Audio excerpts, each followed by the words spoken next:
Okay, we are live. Amazing countdown post Denver. Welcome everyone to this March MetaMask developer community call. We're super excited to be here with a lot of great guests, panelists, and bring a lot of spicy take around what's happening, not just post Denver, but what they've been shipping. Some highlights from the all ecosystem and community members. Welcome, Alejandro. You will host this call with me. We're super excited. You want to quickly introduce yourself? Yeah. Hello. Amazing after Denver. You have been there. Myself, this is Alejandro, part of the DevRel team in MetaMask. And yeah, how is it going by you? How was Denver? Oh, good. Oh, good. Excited. Yeah, Denver was really fire. We had a lot of things happening, and yeah, we've been not just shipping, but also a lot of community and the ecosystem highlights that we want to share, and we have a lot of things to unpack. So let's get it started. I think for anybody that's here, quickly reminder, we have a chat. You can ask question. We will bring also question if it's relevant for our kind of panelists and talks, and yeah, make sure also you're giving us feedback all the time. We're trying to also make those sessions quite spicy. We have only kind of 1 hour, and this is monthly cadence at the end of the month. So we want to make sure that we are bringing the most useful amount of content for all the builders out there, and make sure that we are listening to the community. That's the most important part. Okay, so without further ado, quick round of what the agenda, what are we speaking about today? Quick intros, why we're doing these calls, why it's so important, why we not hear the community and kind of spread around the good kind of ecosystem updates, what we miss shipping, and what is happening around the community. Then we have our own kind of Dan Finlay that he actually owned the stage at Builder Nights Denver, and this time he will also do a talk on how MetaMask Dev can prepare for the new app experience, and probably we will ask him stuff around the Pictra if he's not kind of mentioning. So a lot of kind of talks, and make sure always you ask any questions, and we're getting it to Dan live streaming. And I will ask you, Alejandro, what's kind of your session you're looking forward. But then the third session here, post Dan, we have Barna actually speaking around working around the constraints around EOAs with Malda and MetaMask. So that will be an interesting actually session. I think it will be around 15 minutes. And for the people that doesn't know, Barna is, I don't know, I think I met him around 10, 15 hackathons, I think, and he's always around. So it would be an interesting kind of ecosystem updates, also what these guys is being around and shipping. And then third and last part, because we want to kind of keep it shorter but super useful content for anybody here listening. Martin will actually speak about the evolution of scams. So we care about security. We're doing a lot of things around security. We have a full team actually working security, and we've been shipping a lot. So this will be a cool update. Any part of the Yeah. session, Alejandro, that you're looking more forward to? And I will ask this question at the beginning and at the end. I think we have really cool people around, like always. This time, I think Dan talk will be actually quite fun. Actually, also the Barna with Malda and all that. I think it's like super interesting to hear about EOAs. Yeah, let's Yeah, give it a look. especially I think it'll especially be because fun. We have really cool people yeah, around. you've been working a lot around SDK, the pre-built kind of CLI, so kind of making life easier also for the builder out there, not just to connect to Yeah. MetaMask, but actually shipping dApps on a much more kind of easier developer experience. So that's actually quite cool hearing that from you. Yeah. Nice. Nice. Okay, sounds good. Oh, Let's get it started then. So quick kind of scene. So why we're doing these community calls, as you kind of seeing, if this is the first one, we're doing this every end of the month. And the goal is really to bring you kind of could be ecosystem highlights, showing kind of technical demos, highlight around kind of product specific verticals. And we're trying to build and bring interesting guests that maybe didn't speak before, but also they're very highlight at the center of the core functionality. So it could be from the engineering team to kind of the product managers, and then one really we want to show you what is coming next, and most important, these calls are also a way for the community and the ecosystem partner to show what they're doing around the space. So the goal is really to invite, could be hackathon winners, could be ecosystem partners, cool builders around the space, and highlighting them, giving kind of the floor to show what everybody's kind of like shipping. And obviously, like for anybody's here, like you have an opportunity always to write a comment, ask questions, and really engage with our speaker and boards. And I think that's a bit. I would say let's get it started. We will welcome now Dan on stage. I will untoggle here Dan, and I think like Dan has been working and shipping a lot. I think I hope you get some sleep because like he was messaging me like what was that yesterday night? Like, hey, is it good that I'm just coming directly with almost no sleep to the community call? Yeah. So I'm working with a slightly narrower context window than usual, but I'm talking about stuff that's close to my heart, so it should be Cool. easy. Yeah, We've really got some appreciate the fun passion. stuff cooking, and I think a lot of the stuff that I'm going to be talking about too, like have so many kind of ways to use it that it can be exhausting, as many things are these days, but in a fun way, Nice. And you tell me then, do you want to share your screen? How do you want to play? You've got it looking so pretty there. Let's just roll with that. Sounds good. I trimmed out a couple of slides there to keep it a little more concise for this run. This is kind of a set of slides that I was sharing at in Thailand this year. But I think that this talk didn't get fully socialized, and it's kind of hitting this core topic that I've been talking about with a lot of groups. It's kind of been my area of focus lately, and it's kind of, I think of it almost as trying to fix some of the fundamental flaws for the interaction pattern that we've made normal in Web3. When we started, I think when we started, there was like Web3 did not have very well established patterns at all. And so we had to kind of figure out which variations of them worked versus, OAuth and stuff like that. And so we kind of started trying to mimic, I think, what traditional web interactions look like. You log, you sign in with Google, sign in with Twitter, sign in with, whatever social media site. And now you just kind of have that site. And we're so familiar with that pattern. I think for a while that was the gold standard. Like, well, once we have that Web 2 experience, you just sign in with that. You have all your stuff. It'll feel magic. I think we've since learned a combination of things. One is that like there are sometimes ramifications to just like treating your whole account as a public space. Like, blockchains are public. It's not all a good thing. Sometimes you actually want to have segmented identity. And then and actually being totally private, being totally public can actually assist fishers. And I don't know if we'll talk about that in the phishing section, but I was looking for an interaction pattern that resembles a more granular and safe way to connect to sites. And so one where, and in Web3, I think we can actually even do better than in Web 2. So, while you should be able to bring all your stuff if you want to, and not if you don't, you should be able to bring as many things as you want. And we should be able to have really granular permissions and leverage that blockchain and give you kind of smart accounts, user custodial accounts, not just user custodial keys, but like, what does it mean to participate in, a space of public smart contracts where you are, amending the contracts you're interacting with and actually participating in the game. Okay, so I just gave a lot of context. We'll see how much of that I might be able to skip some slides later, but go ahead, go to the next one. Yes. Oh yeah, this is the obligatory, what's wrong with Web3 thing. You probably don't have to you can play the video. Yeah, go ahead, just hit next. Reveal so if you've seen this meme, like this is what the modern Web3 looks like. It's like first you have to connect your account. Actually, they skipped connecting the account. Like, okay, so you connect the account and then you maybe sign in and you sign with Ethereum. You have to prove you have the key, but it's like, what does that do? It doesn't really do anything. So maybe now they sign, a challenge for every interaction. A lot of times that'll have gas, and if they don't have Ether, then 50% of your users are going to bounce. But maybe you're a really good developer, so you make it all off-chain signatures, and those are still not quite readable. We don't have decimals on things. We're not rendering the accounts right. Now we're actually leveling that up a lot.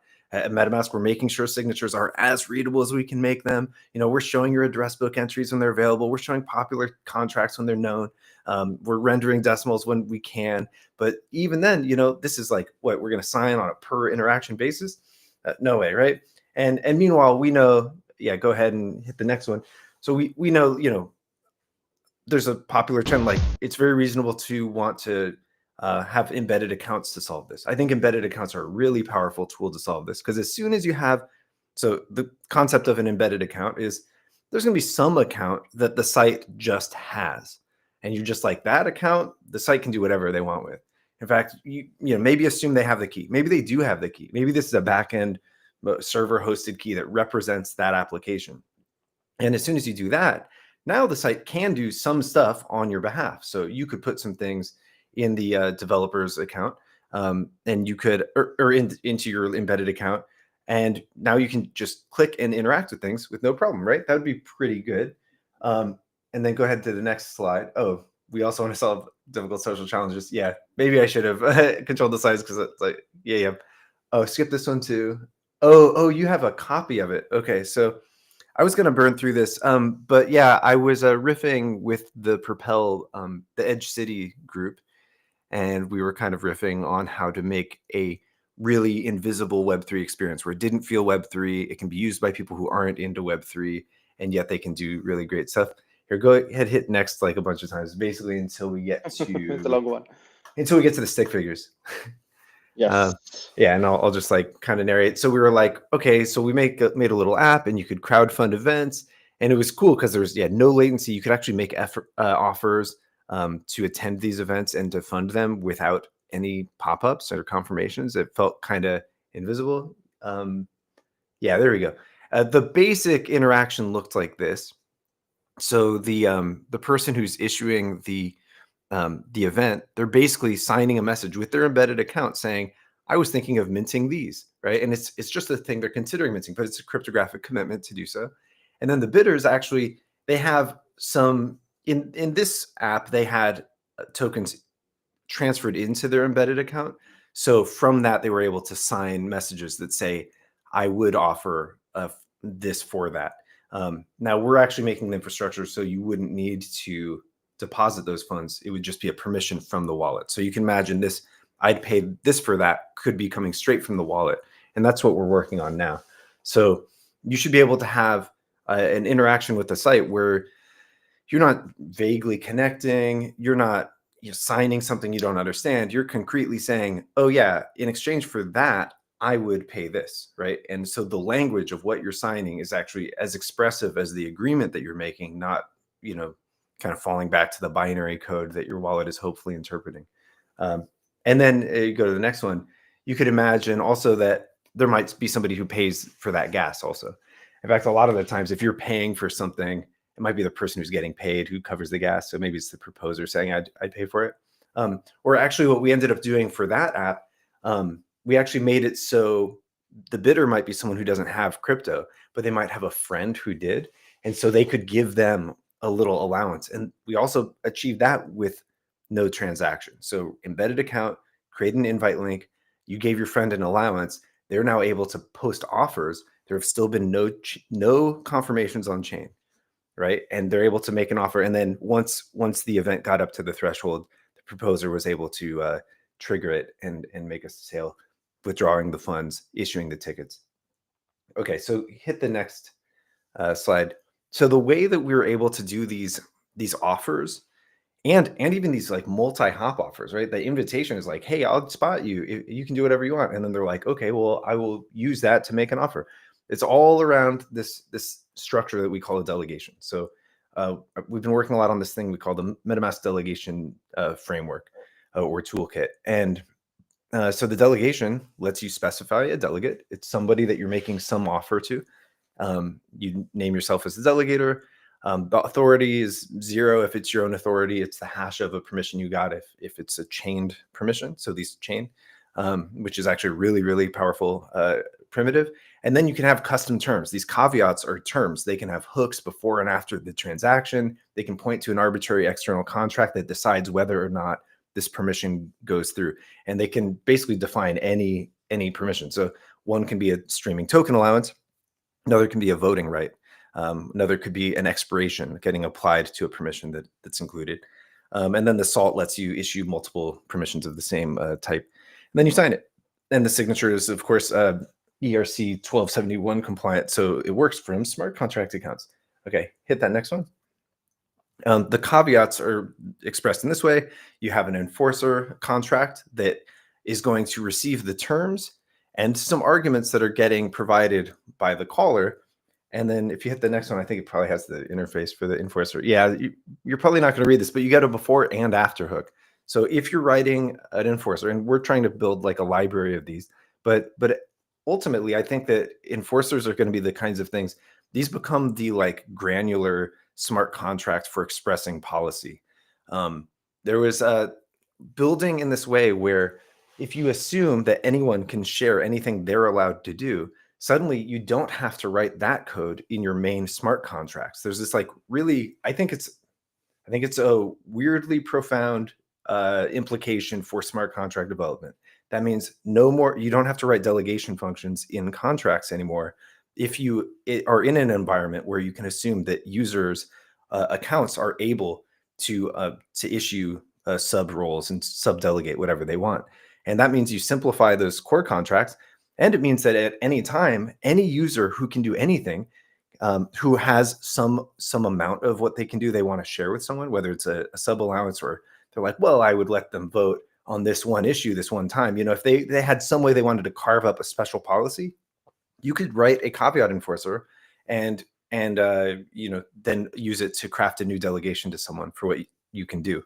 So it's so open-ended. It's really powerful. It lets you compose basically whatever policy you want.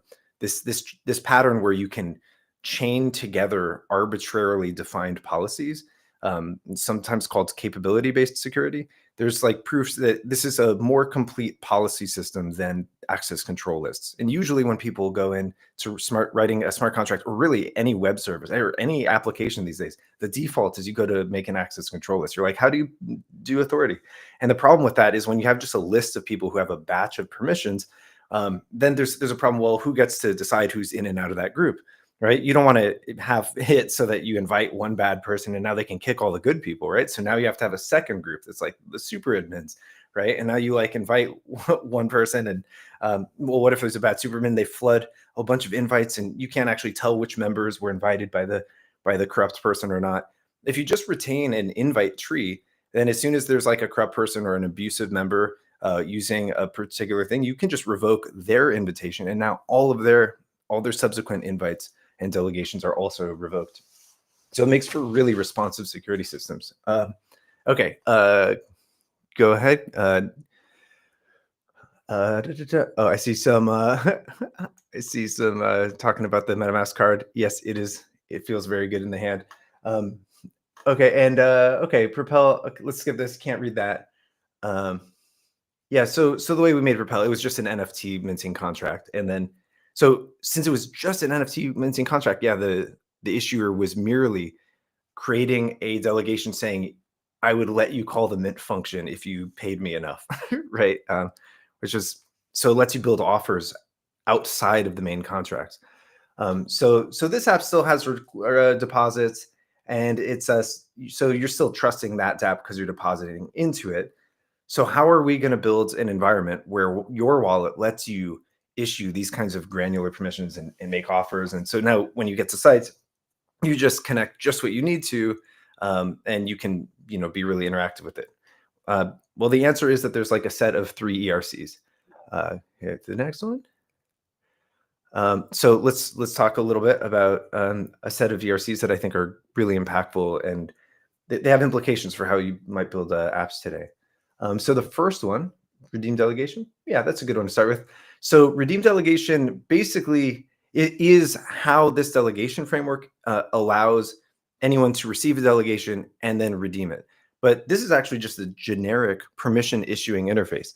I would probably advocate that basically any contract would be wise to either use this for any permissions it needs to issue, or expose methods for allowing it to redeem permissions. So like if you do want your contract to be able to interface with contracts that might if you want it to be able to be delegated responsibilities in this framework, you could give it methods that allow it to call redeem delegation so that it can basically call other contracts and do things. So it becomes a composition primitive too. Okay, yeah, let's see here. Yeah, authority abstraction. This is one way of framing what we're doing here. We talk about account abstraction sometimes, but what we're talking about then is we're talking about the gas, right? So we say anyone can pay for the gas. Um, Now here we're saying, well, who can perform the transaction on behalf of your account? If it's your account, so shouldn't you be able to decide for yourself? If you want to have a multi-sig, you should have a multi-sig. If you want to have, a bank sign off on your transactions, maybe that's up to you. And if you want somebody else to be able to do some things on your behalf, why not? So I think ensuring that users have the ability to issue these custom policies is a big unlock for kind of what can grow out of it. The problem is if you try to stack those policies into 4337, then you run out of gas as soon as you have an advanced policy.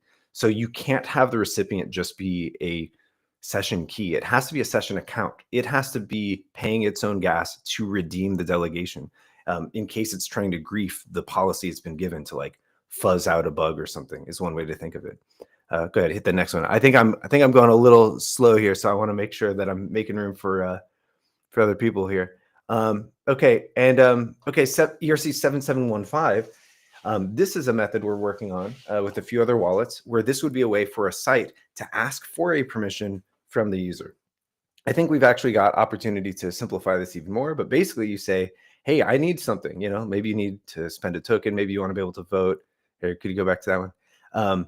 And so you'll say, look, on this chain, I want to be able to call this contract and, do what? So maybe it's transfer, maybe it's vote, whatever. And in response, you get this delegation payload that you can use with the SDK that we're building to basically instantiate a little VM account. Like you get an account object in your page. You just treat it like it's your own account. You don't have confirmations from it anymore. You can just call the approved methods like it's nothing. And so you can create these invisible experiences. So this is how you get the initial permissions. And then you get to have invisible Web3 experiences. And, you don't have, if you're getting paid from the permissions you're given, then you can pay for the gas with those permissions. And so we're going to have like people literally not thinking about gas, just thinking about upfront permissions or the permissions needed to like bid on things and like make deals. So that starts the round trip of those permissions objects. That next one. And here's a kind of, this is actually an earlier mock of what a permission request might look to a person. This is fairly new to, we all know what a permissions request looks like in a normal operating system today. What we don't have as much is where in the request, the user can then not just enable or disable permissions, they could like potentially add arbitrary terms to them. So I think this is a huge like design space that we're unlocking. And so I'm looking forward to refining this a whole lot. There's a lot of potential, complexity unlocked, but of course, whenever you do that, you're like, there's a tension against the simplicity. So we're trying to find the way where it's like invisibly simple when it's a simple deal, but you can always like unfold it to do all sorts of stuff. Go ahead, hit the next one. And then of course, EIP 7702, this brings all EOAs the ability to behave like smart accounts, and that'll allow all of them to issue delegations like this. And so once 7702 is live and we've got this rolling out, sites will be able to create these permissions requests to every single Ethereum EOA that's out there. So you're gonna have readable permissions with no gas and just fewer confirmations and clicks and stronger guarantees. Just kind of abruptly, it's gonna be slow and then all at once. Go ahead, hit the next one. Next one. I feel like I just want to hit the simulation thing. Yeah, okay. Brief rant on simulation. Sometimes when you get a really simplified representation of what these deals look like, it looks a lot like what simulation UI that we've grown to expect looks like. It's like, oh, well, I'm going to get that. I'm going to get that, give this. But there's some issues with simulation. Go ahead and you can kind of just hit these as they go. Okay, so there's something called a red pill attack. Phishers manipulate simulations and have trapdoors. I just saw a stat yesterday, something like 500 something ETH got stolen last year from phishers just gaming simulations. They're just not actually an integrity check. Approval signatures, anything that doesn't involve gas, is unsimulatable. Like you can kind of try to guess it, but it's fundamentally just like a much harder problem. Any contract that's not on chain, you can't issue permissions to and simulate because no one can see the code. So it's impossible to simulate. Simulations still imply that the user is confirming every single action that is happening on chain on their behalf. And that's just more friction. Also, simulations always require on some kind of very deep full node doing a very expensive computation. Today, that means deferring your transaction data to a company that then does a lot of stuff. And then you're like, well, I hope that they did it, but they only work when you're getting that infrastructure. On the other hand, these delegations, there's no gas, and they're instant. They've got strong user-defined guarantees, like we can actually enforce that you will not lose that money that you're putting in unless you receive the thing you're getting out. And then they can have long-lasting connections with no confirmations, and you can even produce them readably offline with you don't have to have an internet connection to produce these signatures. So I'm really excited about the implications about that. Actually, I've been hacking on that a little bit the last couple of weeks for the MetaMask internal hackathon, and I'm gonna just tease that and leave it at that. Okay. So yeah, I feel like I've gone on a whole bunch, and I know we've got two other speakers. So I'm gonna skip on some of the use cases right now. You guys bring the use cases. I'm sure you could all use less friction and more security. Oh yeah. Oh my gosh, this talk had that. No. Just get out of here. Yeah, get past my slides. It's a long one. It's a long one. Yes. Yeah, I'm sorry. I was like, So oh, good. what do I want to talk about? Here's a bunch of slides I like. This is super interesting. Oh my God. Yeah, I wish we could stay actually like longer here on more. Yeah. I'm just thinking on the SDK side, Dan, or what do you want to talk about? But we're good to go. Oh, I mean, yeah, we're working on integrating all this long term with the SDK. So, to me, this is an evolution of the APIs that the wallet exposes, right? Today, you connect, you propose transactions, and I'm basically arguing that's like kind of privacy invasive and tedious and insecure. And we're going to just add a new method, and the new method it'll be more readable, it'll be lighter weight, less gas, less friction, more privacy preserving, less infrastructure. Yeah. So yeah, the SDK is a great way to start. Like we're making sure all of this stuff works great with SDK if you just use it to connect to the wallet. Nice. And then I think go for it, Alejandro. No. I just went. Yeah, I'm sorry. I must have pasted in slides from like a whole extra hackathon workshop. Like it was like way more than I expect. I thought that I gave you a smaller talk. I'm sorry. It's all good. Gave you a bunch. On the storing delegation, I think it's quite straightforward, right? You Yeah. mentioned already the caveats. Well, yeah. So because when you make these delegations, you need to either, you transfer them to the person that's getting them. But, the blob is a little bit bigger than a QR code. So that means you got to have like a link shortener, basically. Anyways, yeah, get past my slides. I was going to ask something about that. Like you mentioned that the delegation doesn't live on chain. So where do you store them? Yeah. So one way that I think about it, because the answer is anywhere you want. And basically you have the incentive to store it because it's like your ability to use that delegation is dependent on you having access to it. So the incentive for data access and storage is, I think, perfectly aligned. It's like, do we really need like all, millions of validators to be holding this piece of data that you might not even use? Like, no, I'll tell you what, do you have any way of storing data you trust? Like you probably do. And plus this data is not itself security critical. It doesn't have a key associated. It's just enough to grant your key some authority. So it's like a contract that's not right on chain. All you really need is that your wallet has it available when you want to use it. Okay. And so we're building a whole data sync system at MetaMask. You might have noticed that like your nicknames and imported tokens persist across reinstalls and soon mobile and extension. And of course, your delegations will be part of that, right? So this is really safe. Like, we end-to-end encrypt that data. We don't benefit from having it, but it's just like a sturdy data store. We'll do as good as we can to keep that up. And then there's no harm in being extra redundant. So we could have a save and backup button or whatever, like a file. Just to close up, like for the builders out there, any specific kind of delegation use case that you feel like you strongly kind of like encourage people to build? Yeah, I mean the easy, like when people are first just learning how this stuff works, keeping it simple is probably a great idea. So like just stuff like like token allowances or streaming token allowances that can go many hops. So you can do stuff where it's like, oh yeah, you have a subscription to me, cool, and then I use your subscription to get another subscription. So having like little rivers of money where like the infrastructure and their dependencies can all be getting paid from the same flow, and you don't have to withdraw to pay. Just getting more and more out of the way. So you're just kind of connecting the enablers with the enabled. Sounds good. Sounds good. Yeah, I would say yeah. Just use money streams and both to receive and to send. If you can be both sides of that interaction, then I think you'll have magical unlocks, right? You can ask for permission. You can give a permission to an AI agent, right? Yeah, that's super interesting on the agency We've side. been trying that. Yeah, we built a kind of like an agent-specific wallets in a live coding session that Alejandro kind of lead, and was actually super interesting. And now with the delegation toolkit, we're coming also with a live coding session next month, early next month. That's super exciting. Yeah. Yeah, No, I'll be sounds honest. good. Like I think with like Claude Code, like I might have just like I haven't gotten to test it really rigorously, but I think like I almost like accidentally pooped out one of those with the MPC servers for the delegation toolkit. It was like I made like a delegation wallet that an AI can use, and it was like this stuff is getting way too easy, and so like it's getting way too easy to build code that is established, right? Like you got two libraries, you want to hook them together, AI can do that, right?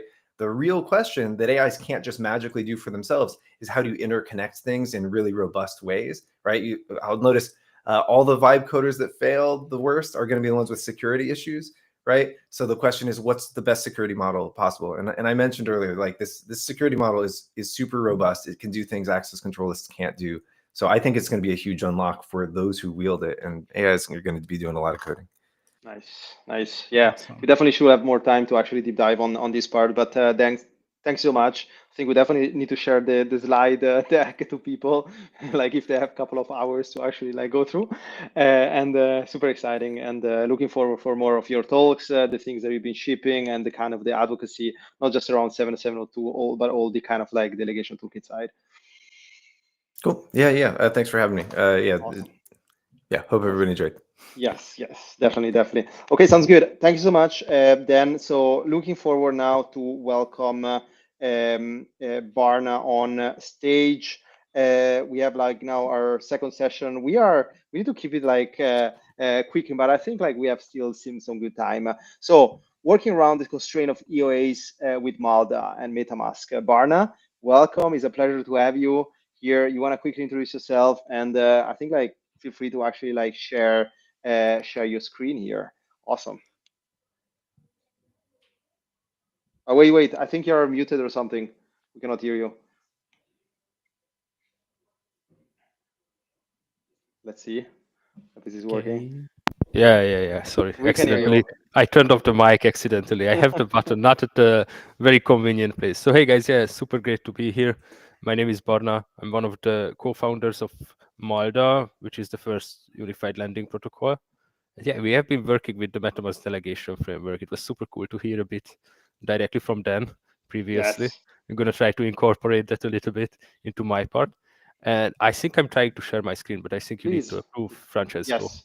Let's do it. Are you sharing it already now? Yes, I see it now. Boom. Let's do it. Yeah. So yeah, guys, like what we have started building, it's a unified lending protocol, and underlying how it works is that it's an async protocol that functions on multiple rollups, Ethereum mainnet, but the liquidity underlying is global. So we use zero knowledge proofs behind that. But like one of the main challenges that we observed last year was how we do user interactions.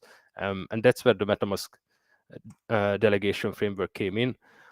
Just to understand like how it works in the protocol from a user point of view, it's a DeFi protocol, so you can supply from any of the supported chains, and you can borrow to any of the supported chains, or you can actually supply from multiple chains at once, and you could also create orders that are borrowing to multiple chains or withdrawing to multiple chains.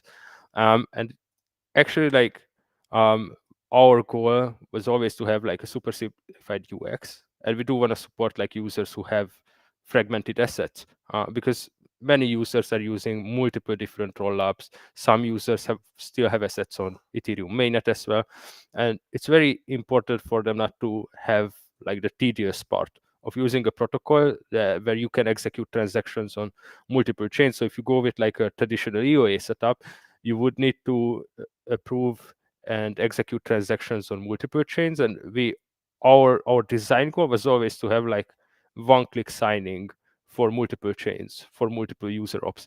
And that's actually very challenging to do right now.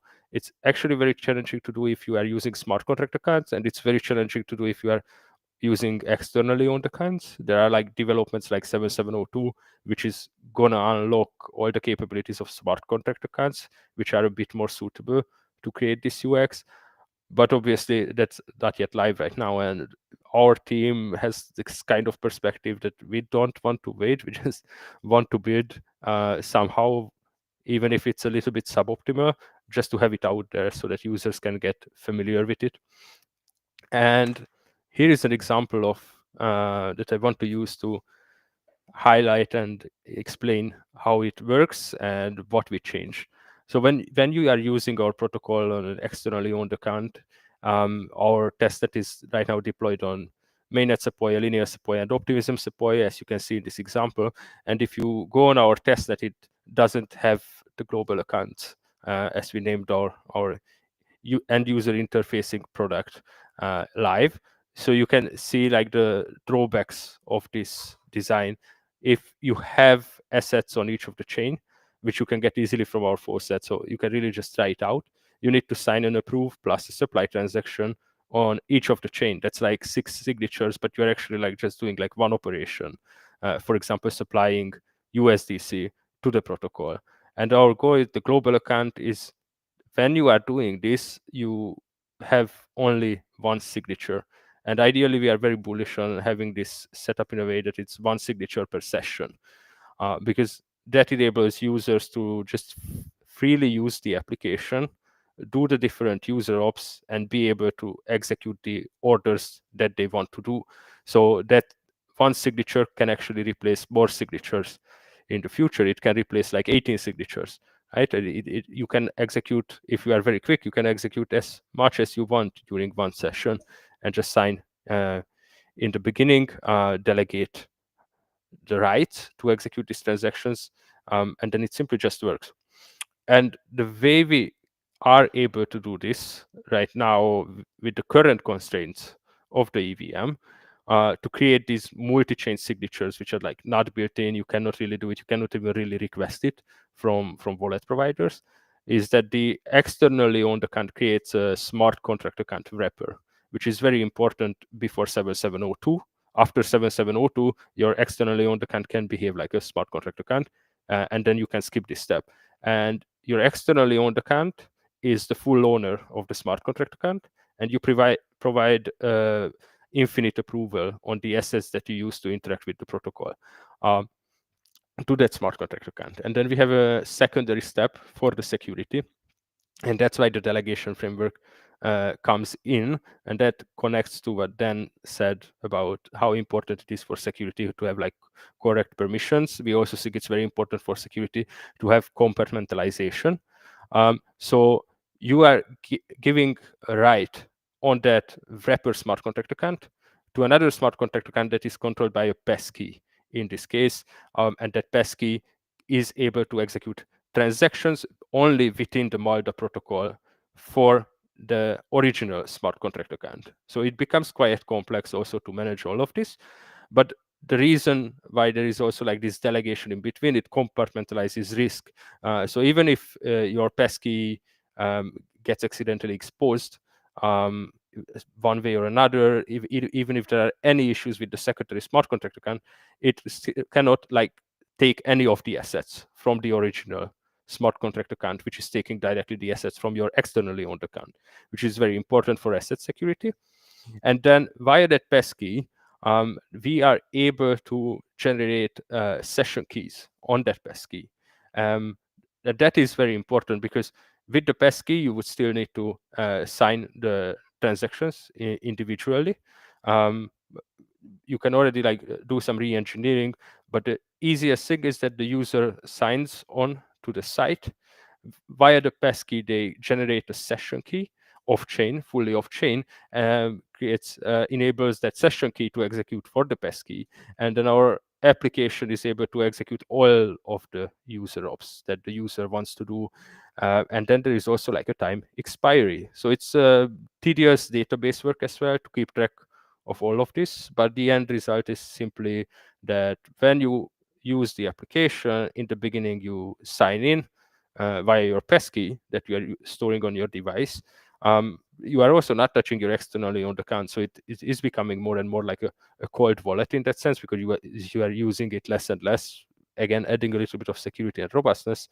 And then simply it generates a session key, and with that session key the application actually signs all the user ops underlying on the different chains. And yeah, it's very specific needs that we have with this application, and it is really like it's hard. It's hard to do. We have been suffering a lot on getting it to be shipped, but this is something that you can do with the delegation framework.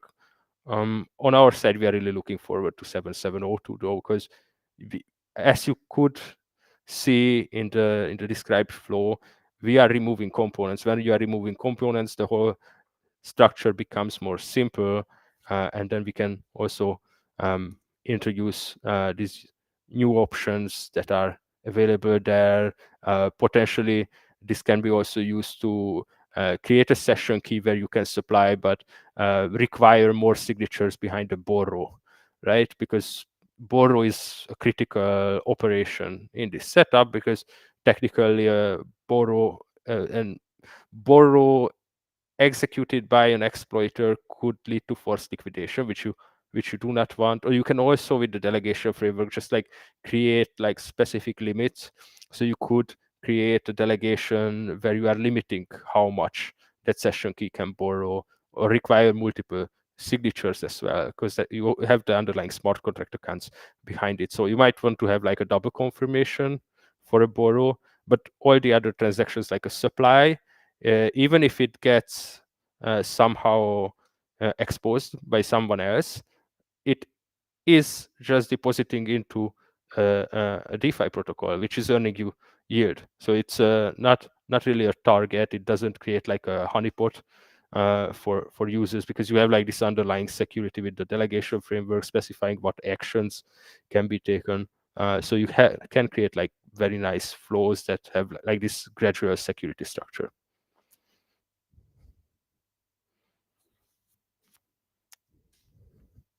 Yeah, yeah. Then that was it. Oh, But yeah, nice, nice, nice. I was waiting let's for to see switch to the last. if there was if it was a kind of slides. I mean, Barna is super interesting. So what I think is this is super relevant also what Dan kind of like talked Yep. before, like any things that you are thinking, like you guys are like working on shipping, like what could be relevant for the builder out there in terms of also resources to start also building with Malda. Yeah. So definitely, I think these components are very interesting. So at launch, we are going to be at launch latest, right? At launch latest, we are going to be open sourcing the repo. So some of these things that we have been doing, it's not even part of the delegation framework. So we have created like a custom caveat already. We are potentially going to create like more custom caveats that can serve as an inspiration. It might be in the future be part of the delegation framework, or just users like go crazy, not go crazy in that sense, but like go crazy and wide with their imagination on what kind of these caveats. These are like the gradual security components. Do they want to create? I think every app has like is going to have a very specific need on what type of wallet interactions they want to do. So we had this cooking under the hood. We haven't done any announcement last year, but if you remember the blog post from Vitalik about the application specific wallets, I think this is definitely it, right? Like an application that is to execute something on multiple rollups, very application specific need. So users can, developers can take a look. Hopefully it can serve as some inspiration. And they have like specific ideas on Malda. We do plan to like expand this. So our end goal is keep it simple at first, but then we want to have like this whole settings page Potentially, maybe you can start creating like some permissions if you are using Malda in tandem with another protocol, right? Maybe a decentralized exchange, then create like a permission that you can do in like one session, use multiple protocols. But it definitely needs to be considerations there as well. It can be security critical if you are not doing it carefully. 100%. Any question, Leandro, before we're closing up this session? I find this super useful, by the way. Yeah, I just wanted to mention that this is actually quite cool project. I had a question, but basically I already know how it is. But it is that you have 6 signatures. Basically, you're using the DTK for this, right? The delegation toolkit. You're using it to sign on behalf of the user, like using this delegation on all these. And I just wanted to mention that I don't know if I'm right on that. Yeah. Yeah, I mean, like the way we frame it internally is we use the name toolkit for the front end SDK, and then we Cool. use framework for the underlying smart contract account. So we're working with Okay. both. We're working with both. Cool. Yeah.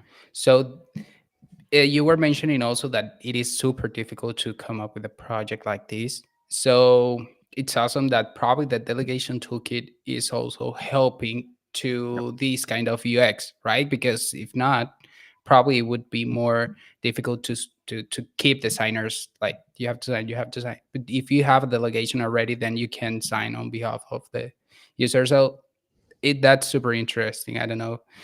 Yeah, So I think you are touching on like a good point, which I forget about my presentation. Like for us, one of the key part was we don't want to limit ourselves to smart contract accounts, because that like limits the protocol in terms of can we scale it up or not, can it be successful or not. And the most users in DeFi, we observe they are still using externally owned accounts, right? So you want yeah. to serve that niche. If you use smart contract accounts directly and start modifying those, I mean, the framework also uses the delegator smart contract account is underlying. It's a smart contract account, the delegator contract. But yeah, with the delegation framework, we can already start working this towards externally owned addresses pre 7702. And then, yeah, the framework is just going to become more powerful with 7702. Yes. Awesome. I'm definitely looking forward to what's been cooking on the both MetaMask SDK side, both on the delegation toolkit side, and yeah, it's very interesting. Also, like use case, what you guys are also like integrating Barna, because this is also giving a lot of like feedbacks around kind of like developer experience, but also like kind of a user exposure afterwards. Awesome, thank you so much, Barna. Thank you so much. We will send a bunch of links also on Malta post call, so we're looking forward, and probably like we see you like around the ECC or some other hackathon next. You're always quite around. Looking forward to that, Francesco. Awesome. Thank you, guys. Thank you so much, Barna. See Thank you you, later. Barna. Okay, sounds good. Let's do it. So we have our third and last session with Martin. Let's bring Martin on stage. So he will speak about the evolution of scam. It's actually quite interesting. I think like it's a perfect kind of like segue. So Dan's kind of like he spoke about kind of like the security side, and I don't know if we'll be correlated on that. Martin, welcome. It's a pleasure to have you here. You want to quickly introduce yourself? Yeah, thanks so much. And yeah, you said it perfectly. I think that I'm really excited to share this talk because, frankly, like we spend so much time building in space. It's always important to take a step back, slow down, and make sure we have all of our bases covered when it comes to security. You can see my screen, right? Yes, we can see it. Yeah. So like I said, my name's Martin. I'm one of the co-founders of WalletGuard. And now a safety PM at MetaMask. WalletGuard was a company that was acquired by MetaMask in July of 2024. And so we've been working on integrating all of our different security features into MetaMask. And that's what really we've been spending a lot of our time on is making sure that we have the right guardrails in place to prevent scams and keep up with all the cat and mouse game that really is scams. And so, like I said, you'll gain some practical tips today to learn about what types of scams are out there and how to avoid them. So starting out, I like to throw this slide in there just to start out with the most basic type of scam, and that is really comes from like pre-2017 even. If you played old school RuneScape back in the day, this was very common. And so anybody who's played that game knows like you're way less susceptible to fall for scams just because of the number of scams you've actually seen on just playing video games. And so this is just your average doubling money scam where you're being baited to send someone money and they promise to return twice as much, but of course they run away. And so this was like sort of the most early iteration of scams we started to see in Web3. I won't spend too much time on that. Mainly just wanted to throw that in there for all the OGs here in the chat. And then moving on, starting around 2017, we started to see quite a bit more secret recovery phrase scams. This was just your average phishing website impersonating MetaMask support or some other wallet encouraging you to paste your recovery phrase into the fields. And of course, that would send it off to the scammer and your funds would be gone. Again, just as a constant reminder, this is why it's always important to never share your seed phrase with anybody, including MetaMask support. They'll never ask you for that in any circumstance. And I like to throw this slide on here as well, just because it is a good reminder that scams are very, very correlated with price action itself. These scammers are clever, they are smart, and they know that when price action kicks up and we are in a bull market, that scams will absolutely increase. They know, like, they are very financially incentivized, and so this is a good reminder to always be on top of your security hygiene, especially in a bull market. And again, these scammers can get quite clever, which I'll touch on here in the next couple iterations of what scams we've seen as most recent. 2021 is really when scams really started to become the cat and mouse game that we see today, in the sense that this was the first time that a drainer kit, is how we like to refer to them, was created. The first instance being Monkey Drainer. Monkey Drainer was a kit that sort of created the model that we see today, which is what we like to call drainer as a service. Basically, the model is where you have one or a group of developers go and create this kit, and they're distributing it out to a bunch of affiliates. And so it's a model where the developer takes a 30% fee on all scams from this website, and they're just giving out a template basically for other people to go and distribute. So one developer or group of developers is creating the kit, giving it off, and then those people are going out and distributing it out to the public. And so again, it's like a 30-70 cut. So both sides of their operation are very incentivized to go and distribute these types of kits. And in 2021, we saw this explosion, this exponential explosion of malicious websites, malicious dApps specifically, tricking users into stealing their funds, signing a signature that was not safe. Signatures and transactions as a whole were quite unreadable at this stage, which is what made these very successful. And this is where you start to see companies. This is one of the main motivations for why we started WalletGuard, because we started to see all of the problems with the way that people were signing signatures on chain. And then one last thing I like to touch on is also that the rise of DeFi and NFTs was also one of the main proponents of this. Free mints like that were a very common way to trick people into signing something that they probably shouldn't. And I wanted to give one of the practical tips here as well, is that one of the common tactics that they'll do is get you to FOMO into signing something. And I've actually personally fallen for that myself in this era. One of the things I did, again, very stupid mistake, but I saw a website that had a countdown. It was showing you only have 10 seconds, to mint this NFT. And unfortunately, I did send them like 0.1 ETH or something along those lines. But it really can happen to anybody. They will manipulate your emotions to try and get you to fall for something.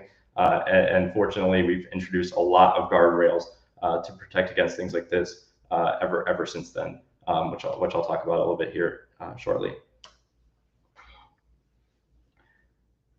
So the next sort of iteration of these were malicious dApps.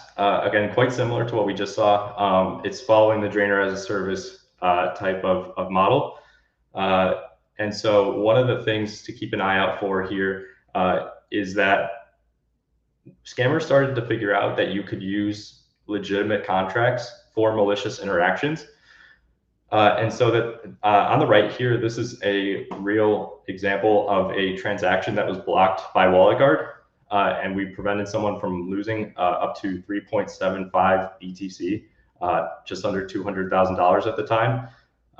And you can see here, one of the interesting parts of this transaction is that actually you're interacting with the official Uniswap v3 contract, which makes this, you might think that makes it safe. It's from an unknown website, and because of that, you can actually use the in this case, this is the Uniswap v3 contract.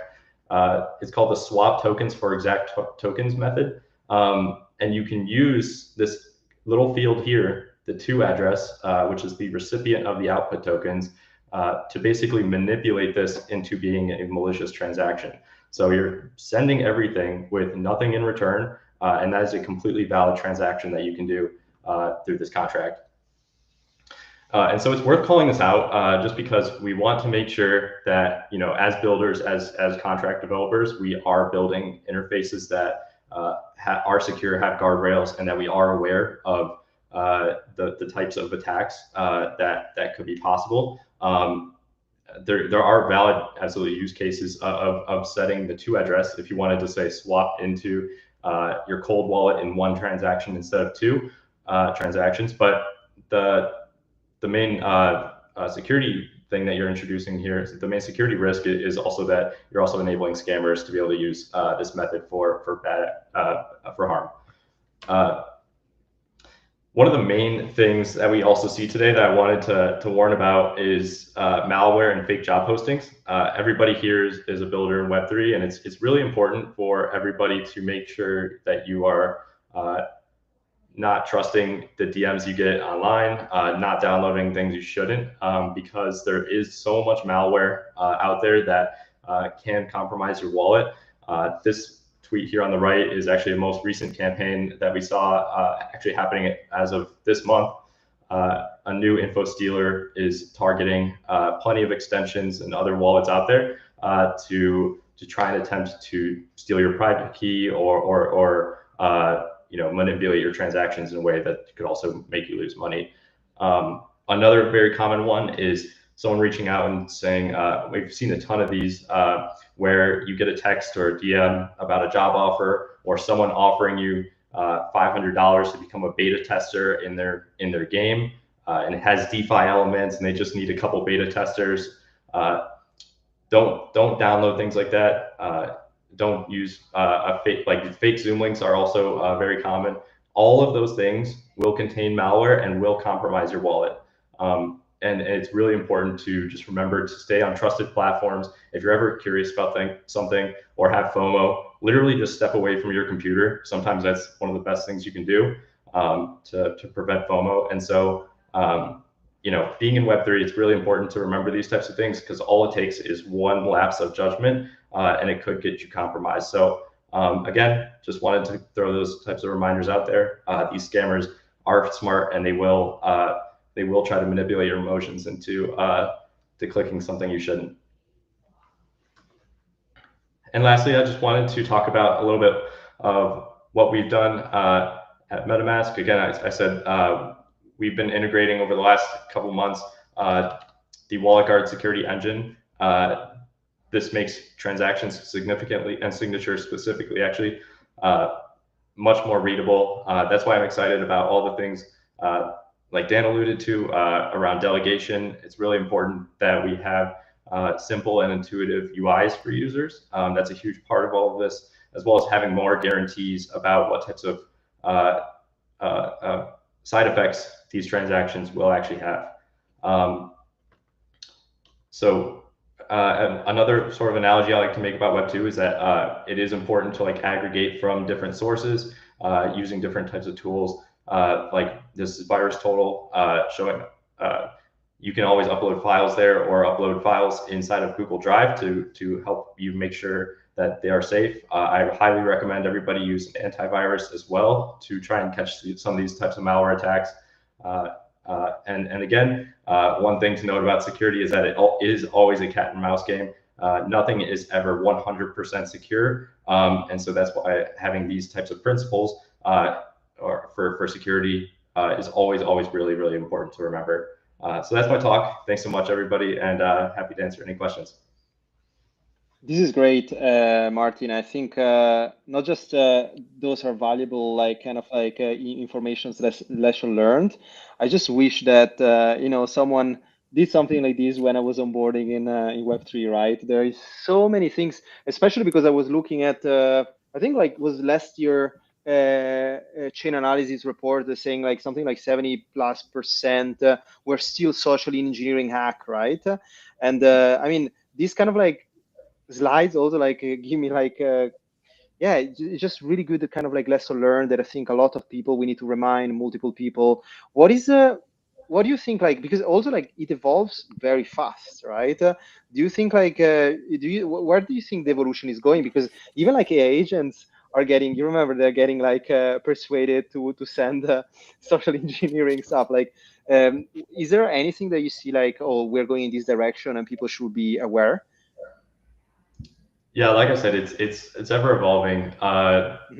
Right now, I think I'll just defer to this most recent warning around malware. We see quite a few. I've gotten these texts all the time of someone encouraging you to go download WhatsApp and contact them there for a fake job offer, and of course they're trying to get you to download something that you shouldn't. So I'll probably say that's the most recent direction that they've taken. And I think that's a credit to actually the team's work here within MetaMask of integrating these types of solutions, mainly because these malicious dApps between WalletGuard and Blockade, we are detecting the vast majority of those types of scams within MetaMask. And so we've made a ton of progress on that front. And so that's why they've actually largely pivoted to malware and things like that. 100%. Any question, Andrew, on the security side? I think this is a really good segue. We should actually do this every kind of like community call because reminding people is never enough. Even reminding myself on what's happening and what's kind of like the new things. I think we all have been scammed when we first came to Web3. So Exactly. it's like this is always good to have around like these type of conversations because they are always there. And as you said, it's evolving, and with AI, it's going to be more difficult to check who is who. So Yes. yeah. Yes, 100%, 100%. There is a lot of things. But Martin, like, what do you think is if you think right now, like, if you think you've been hacked, what are kind of the best practices here that we can tell people? Like, because I'm hearing kind of like a version about switch off everything, do a very quick kind of like, MetaMask recovery on another kind of machine. And then basically like kind of like recover and from this machine just send to another wallet account. What is kind of like your update on there in terms of best practice when you think like something happened there? Yeah. Just to clarify, are you talking about malware specifically or just? Yeah, it could be. Sometimes I'm in this situation. I say, okay, wait a second. I saw a glitch on my screen. Like I don't know, like and kind of like, okay, what should I do right now? Or like there is some kind of like intuition that you see that something happened. You may be interacting with a specific malware. There is no automatic withdrawal. I don't know, but you're kind of uncertain because there is no kind of like checker, right?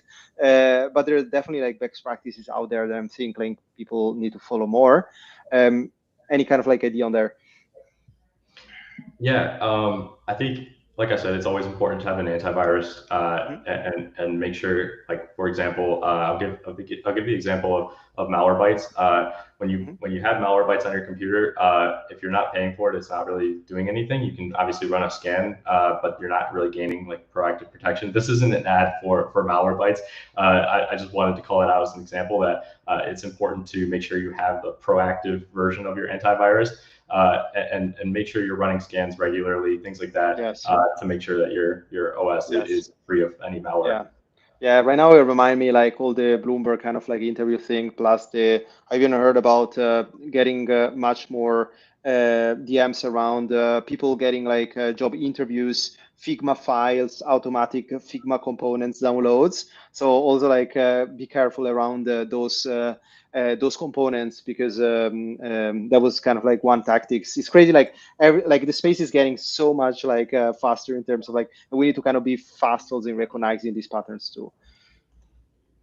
Absolutely. Yeah. And Yeah, AI yeah, absolutely is going to only speed that up. Yes, yeah, especially on the, I think even on the AI agent kind of auditing. I mean, like it's super interesting, like around the speed, but I think also on the other side, we will probably have agents helping us in recognition of those patterns, right? I mean, at least I hope that. yeah. No, awesome. Awesome, awesome. I mean, thanks, Martin. I think that was great. Let's wrap it up. Nice I to talk. definitely like think we definitely need to have some links also to the maybe the presentation that you send, and let's do it. So let's do a couple of like closing words on the side. We don't have much. I think we did also like a quick recap on the Denver side. I think the most important right now announcement for the builders is that we are almost at the finish of this month MetaMask Dev Cookoff. So this is ongoing. You have another what's like 3-4 days, and this MetaMask Dev Cookoff is all about SDK. I think Alejandro, you wanna quickly like give some words on that? Well, there are just 4 days left, Mhm. probably less. So yeah, I think we have been receiving a lot of cool projects. We have been receiving a lot of participants around. So I've been checking their projects, and they are really cool stuff. So yeah, just wanted to also remember developers that they have to use the MetaMask SDK properly. So using the Ethereum that window, that Ethereum object is not going to work for the prices in this time. It's going to work for your application. You are going to be able to connect to MetaMask. But what we want you to do is to connect to MetaMask using the MetaMask SDK. So the right way to do that is by using WAGMI and calling the MetaMask connector and using the MetaMask SDK itself. So those are both ways. I saw one project using Rainbow Kit. Rainbow Kit uses the MetaMask SDK, so you could uh, do it that way too. So I created also a video that will be published soon, if it's not published already, where I explain step by step how you can implement the MetaMask SDK on your application. So you'll have it there for you to give it a Nice. look. And super happy and excited to see all these projects and cool stuff Yes. going around. So yeah. Yes, and also to give you a context, this is where kind of like the magic happens on the March session. So basically, like let me share actually like the link here. But basically, if you are kind of like building something and you want to actually like integrate with MetaMask SDK, basically like we went through like you have a bunch of description, you have like 180 plus participant. Long story short, here the video that Andrew is referring, I think there is a new one happening, but for now this is kind of like one reference. You can actually like check this out to understand how actually like implement with the SDK natively, and yeah, and from there it's actually quite straightforward. And I think this is the way. This is kind of like the link that you can actually like check it out. And I think like we have a lot of like kind of news happening. This is the month of the kind of like the dev cook-off like SDK. Next month, we are kind of launching a very specific like MetaMask dev cook-off around delegation toolkit. So it's actually Yeah. very exciting. So we're definitely building right now all the bounties. If you're already thinking about some specific use case, it's great. If not, like we are also like putting together some kind of like wish list of delegation toolkit use case, and we're also working with different partners. So we will announce at least like one main partner that will run this MetaMask cook-off with us. And yeah, we're super excited actually to bring a lot of kind of like AI agent wish list around those kind of like dev cook-offs. Will And be awesome.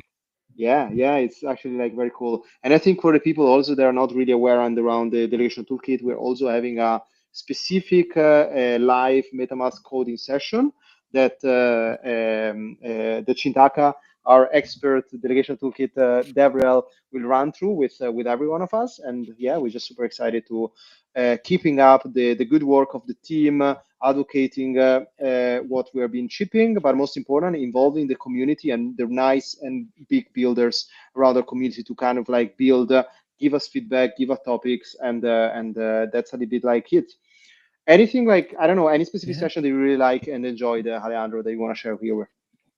Yeah, actually, I am really bullish with the DTK, with the delegation toolkit. So that one was actually amazing for Nice, me. nice. So yeah, Yes, I really yes. like it. It was like quite fast, and there was like a lot of information about it, but it is actually quite cool because I think the delegation toolkit will solve a lot of stuff. Yes, and the amount of also like different caveats that you can define and use case that you can actually implement are a lot. You know, it's not just around Yeah, yeah, yeah. smart accounts, but you can definitely define any kind of like triggers and make any events kind of like being automatically kind of executed. So there is a lot of like specific uses, and we're excited to actually bring this to everyone.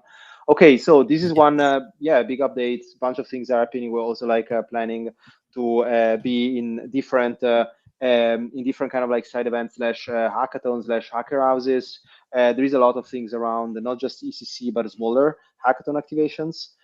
So if you will be around, you will probably see different builder nights. Obviously, the fact that we're also going natively known EVM on Solana, this is kind of like public now. So we're planning Yeah. also to be at Accelerate, Solana Accelerate in New York, running a great builder night. So if you are in that ecosystem, you want to collab, always feel free to DM us. We're always kind of like open.